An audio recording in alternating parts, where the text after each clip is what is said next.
Buenos días, mis niños del aula de quinto grado del Colegio Libertescu. La que les sale la profesora Roxana Ibáñez Rodríguez del área de comunicación. Espero que se encuentren bien y hay que prestar atención porque vamos a aprender un interesante tema. El tema que vamos a aprender hoy día son los textos narrativos. ¿Qué son textos narrativos? Es el relato de hechos reales o imaginarios que le suceden a los personajes que intervienen en una historia, que se desarrollan en un espacio y tiempo determinado. Estos textos los podemos encontrar en las novelas, en los cuentos, fábulas, leyendas, hechos históricos, etc. Toda narración tiene elementos, y dentro de ellas tenemos a los hechos, al narrador, a los personajes, el escenario y el tiempo. Vamos a hablar de cada uno de ellos. Empezamos por los hechos, o también llamado acciones.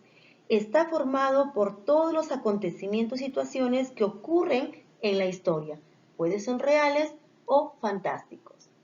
El narrador es la persona que se encarga de narrar la historia, los hechos, los acontecimientos. Dentro de ellos tenemos a los protagonistas o al testigo. El protagonista es el que va a contar su propia historia y el testigo es el que va a contar una historia, pero de lo que ha escuchado. Personajes. Dentro de los personajes tenemos a los personajes principales y secundarios. Son los que protagonizan o intervienen directa o indirectamente en los acontecimientos que se nos presentan. Estos también pueden ser imaginarios o reales.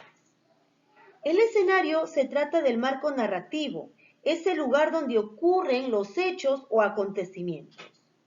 Y por último tenemos el tiempo, que es la época en la que suceden los hechos que se narran. Toda narración cuenta con tres partes. Tenemos al inicio o introducción, el nudo o conflicto y desenlace o final. El inicio introduce lo que va a suceder, presenta los personajes, tiempo y espacio donde suceden los hechos. Aquí nos presenta una situación inicial, un conflicto que le sucede a unos personajes en un determinado tiempo y en un lugar. El nudo o conflicto, aquí se desarrollan los acontecimientos planteados en la introducción o inicio. Los personajes se van envueltos en el conflicto y actúan en función del objetivo que persiguen. El desenlace nos cuenta cómo termina la historia. Es la parte del relato que resuelve el conflicto de la fase inicial. Puede tener un final feliz o trágico, positivo o negativo. Ahora vamos a analizar un pequeño texto narrativo para poder identificar sus partes. Érase dos amigos que vivían en Plutón. Ellos amaban observar cómo la luna aparecía entre las montañas plutonianas. Un día su amada luna dejó de salir. Sorprendidos y preocupados deciden ir a ver qué le ha pasado a la luna. Con mucho esfuerzo logran levantar una gran escalera desde Plutón a su luna.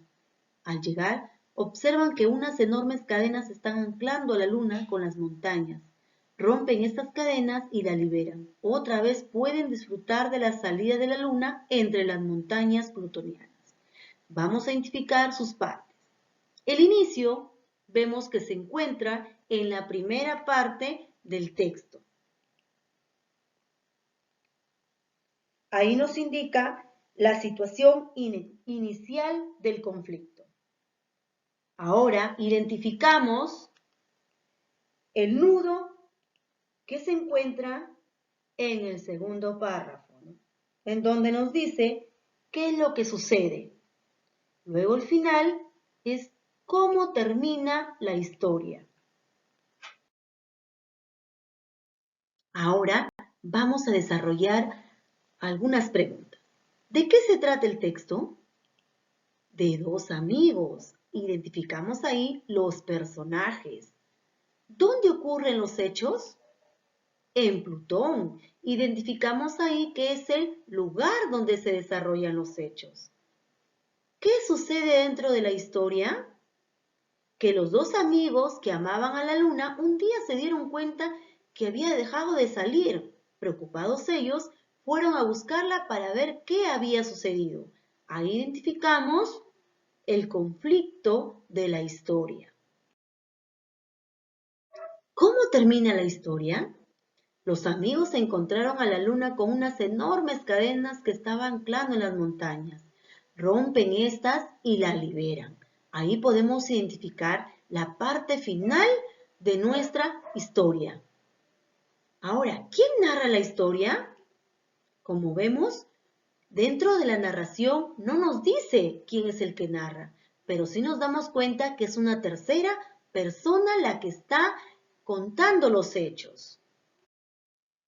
Ahora, mis niños, después de haber escuchado la explicación sobre los textos narrativos, ahora sí vamos a desarrollar todos juntos el módulo de comunicación que se encuentra en las páginas del 16 al 22.